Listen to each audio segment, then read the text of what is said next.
One Zambia, one nation. Thank you so much for watching Zanis News. In our headlines, government committed to improve livelihood through social cash transfer. And Muchinga launches polio vaccination. You can also watch us on our Facebook page, Zanis. With the news in detail, my name is Diana Sumwe, and on sign language is John Chulu.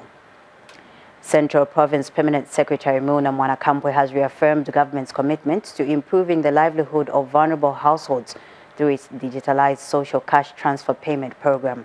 Dr. Mwanakampwe says the government has procured and distributed 1,786 mobile phones to the most vulnerable households, thereby equipping them with the tools needed to easily access their funds. The Permanent Secretary made this assurance when he paid a courtesy call on Chief Chamuka at his palace during a spot check of the May and June 2026 Social Cash Transfer SCT digital payments at Liteta Primary School in Chisamba District. More in the following report. He's in Chisamba District to monitor the payment of the social cash transfer beneficiaries.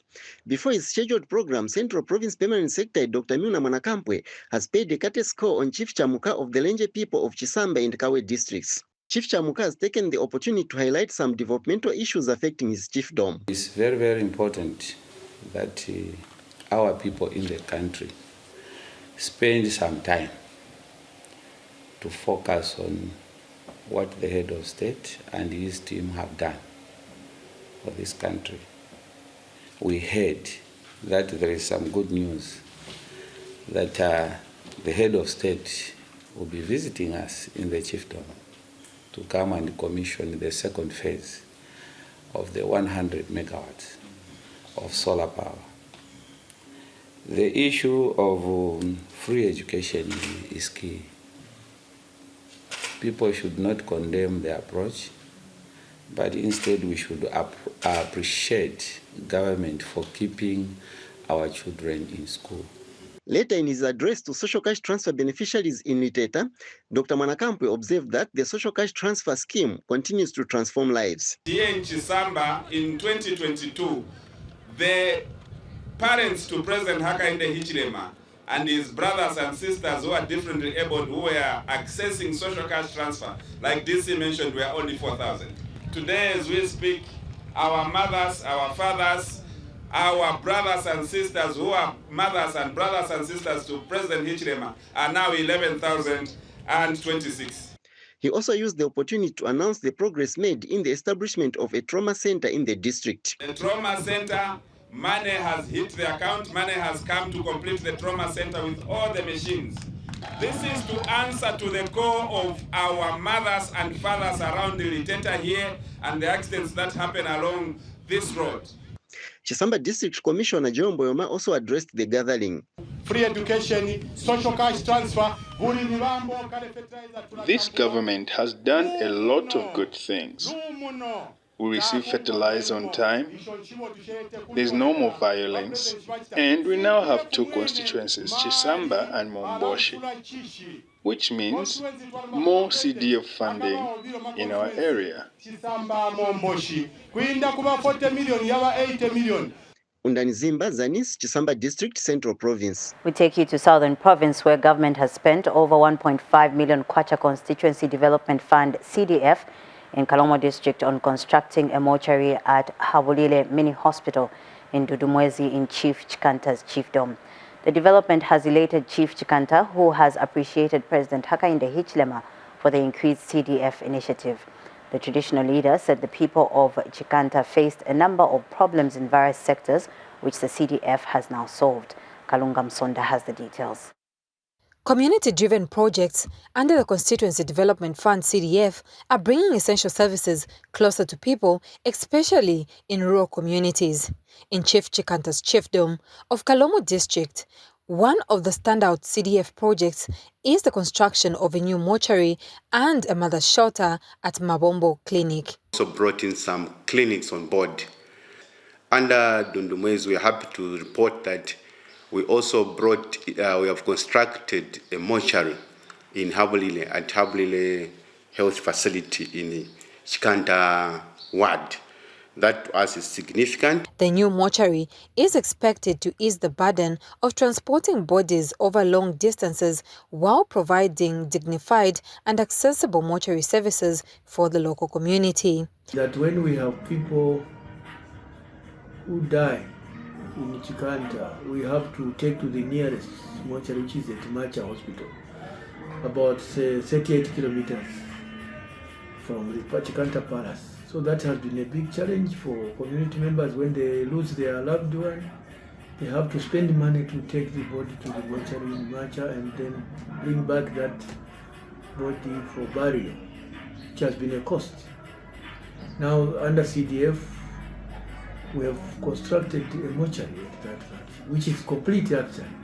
Chief Chikanta has praised government for delivering the projects, reflecting the steady development taking place across the chiefdom. It's a big plus for the government under the CDF, which has done a lot of programs, the education sector, health sector, the chief's palaces, and so other things. So this is a plus for us. But when we were launching our chiefdom strategic plan in 2012, one of the issues in the health sector was the lack of a hospital in the chiefdom. This is why this mini hospital was constructed by government. That's why this mortuary is being constructed by this government. Kalunga Msonda, Zanis News, Kalomo District, Southern Province. Also in the news, the Kafue Town Council has disbursed about 20 million kwacha for skills development and secondary school bursaries since 2022. Speaking in an interview with Zanis, Kafue Acting Council Secretary Tozia Jenga said about 1,500 youths across the district have benefited from the Constituency Development Fund CDF, Skills Development and Secondary School Boarding Bursary Component. Details in the following report. The local authority in Kafue district has disbursed about 20 million kwacha for skills development and secondary school boarding bursaries since 2022. Acting Council Secretary Tozia Jenga says approximately 1,500 beneficiaries have received support under CDF in the district. The secondary school boarding and skills development bursaries is one of the components under the Constituency Development Fund. And as Kafue Town Council, from 2022 to 2026, we have since spent close to 20 million. Okay, this is for our youths, our vulnerable children, as well as the children with special needs.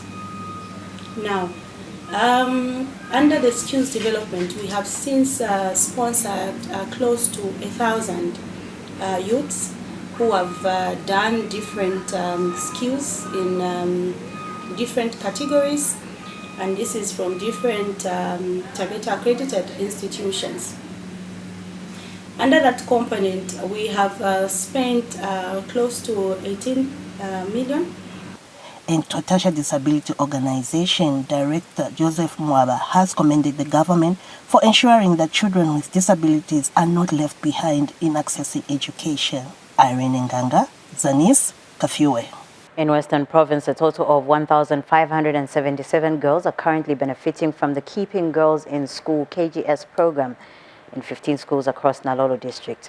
Nalolo District Education Standards Officer Nawa Kwalombota revealed the development during the district's KGS Academic Annual Symposium held at Nambwaye Secondary School, adding that 830 girls were enrolled on the program in terms 1 and 2 of 2026.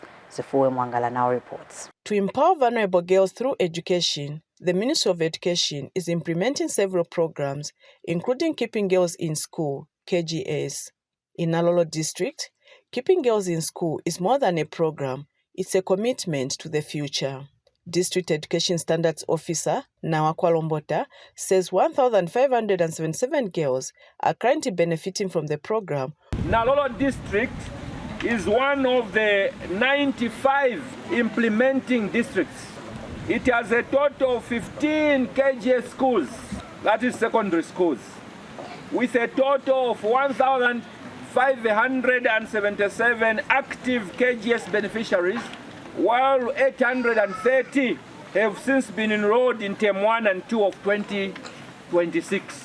KGS has further given birth to a support system called Case Management System. To encourage more girls to stay and concentrate in school, the Department of Education in Alolo held an academic annual symposium at Nambai Secondary School. District Commissioner Namatama Mopo says the symposium provides a platform for keeping girls in school, implementing schools, and improve academic performance. The purpose of holding KGS academic symposiums is to promote sharing of best practices of enhancing academic excellency among KGS implementing schools so as to contribute to the development of human capital for national development.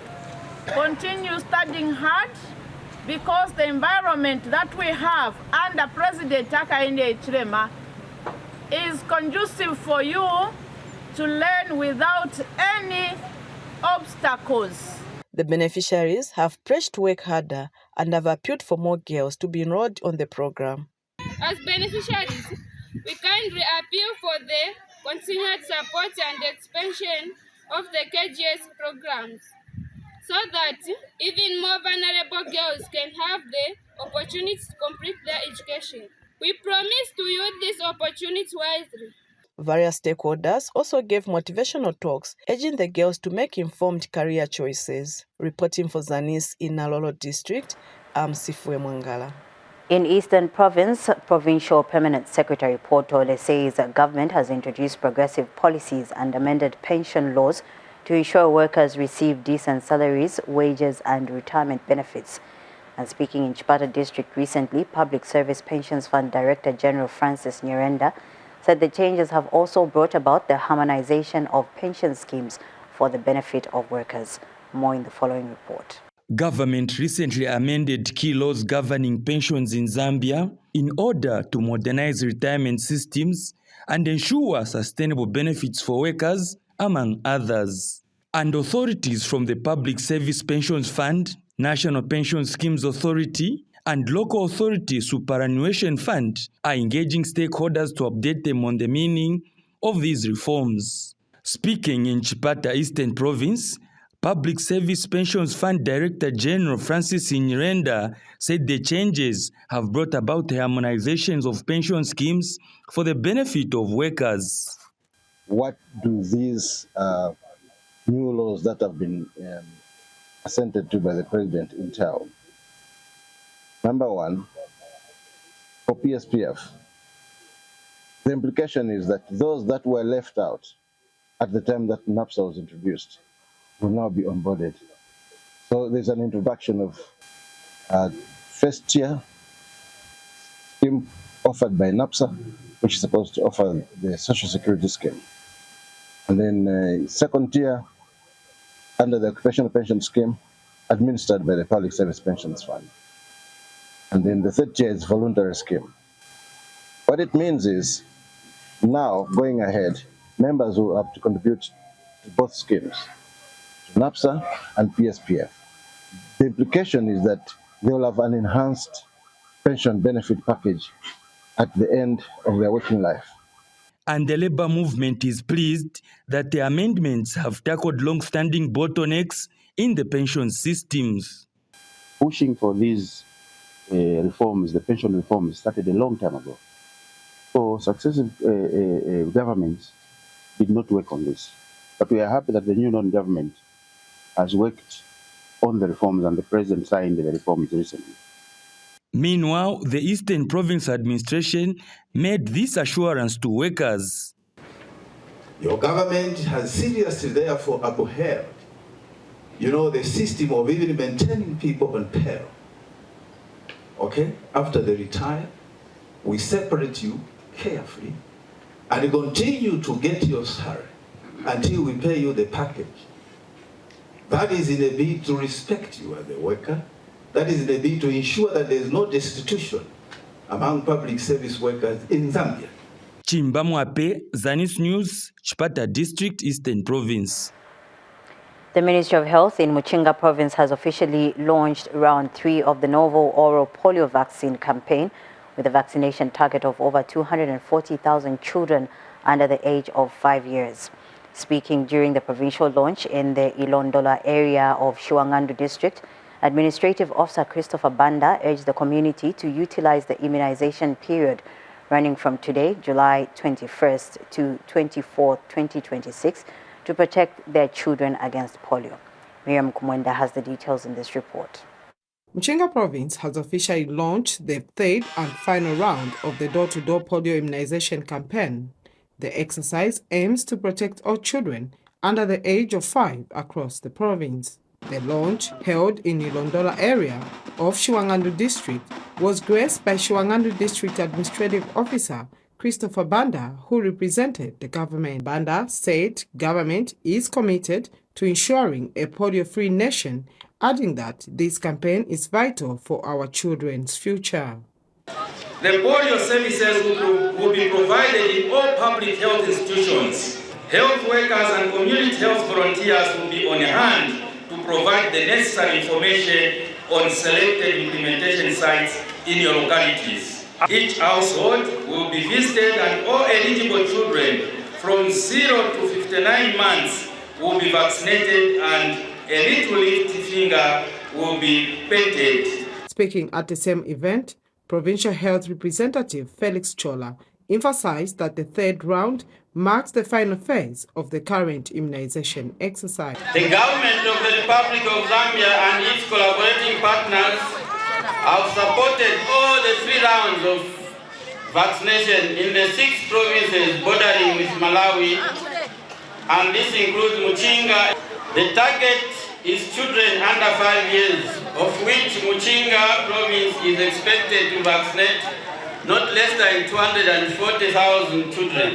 Shuangandu District Health Director Dr. Gibson Mwemba stressed that no child under the age of 5 should be left behind during this exercise. As a district, we have a total of 26 facilities where we'll be giving this polio vaccination, and our target for this campaign is over 20,000. The mass door-to-door vaccination campaign runs from tomorrow, July 21st, until July 24th, 2026. Miriam Kumwenda, reporting for Zanis in Shuangandu District, Muchinga Province. In other news, the Kasama Municipal Council has reaffirmed its commitment to sustainable waste management. The local authority, working with other stakeholders, has introduced controlled waste disposal measures, recycling initiatives, and community awareness programs aimed at safeguarding public health and environment. Patrick Kawe has more in the following report. Waste management is critical in safeguarding the lives of people. This is the reason why Kasama Municipal Council is doing everything possible to effectively manage waste in communities. Speaking in an interview with Zanis, Council Public Relations Manager Charit Chaiwila said the local authority remains committed to investing in communities and supporting sustainable environmental practices. We have partnered with 2 companies whom we are working with to ensure that most of the waste is are managed not from the dump site alone, but to ensure that as Kasama District, the waste is being managed in our community. And of course, there's a project that is running under the PMI Wheel, Partnership for Municipal Innovation, Women in Local Leadership or Local Government. Ms. Chaiwira further disclosed other measures the local authority has put in place to ensure the community's safe handling of waste. And other programs that we have done as a local authority is to ensure that we have a sensitization meeting with the waste picker over the safe handling of waste. So we have areas that we have opened up for waste collection, and we also want to appeal to the households to ensure that they also subscribe for waste collection. Residents living near the dump site expressed their concerns.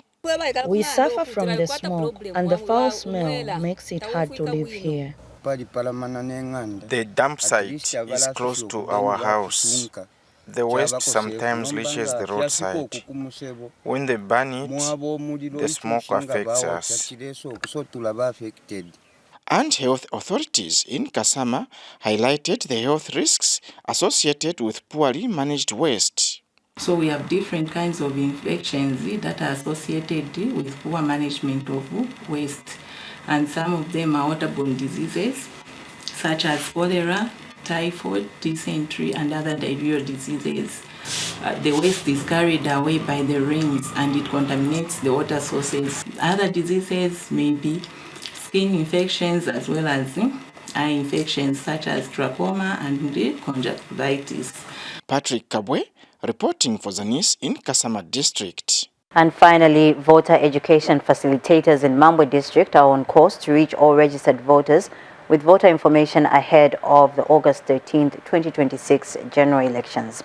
Mambwe District Voter Education Committee and Publicity Coordinator Kavuta Chisanga said almost all the voter education facilitators in the district had reached their target outreach, with some exceeding their targets. Thelma Kunda has more in this report.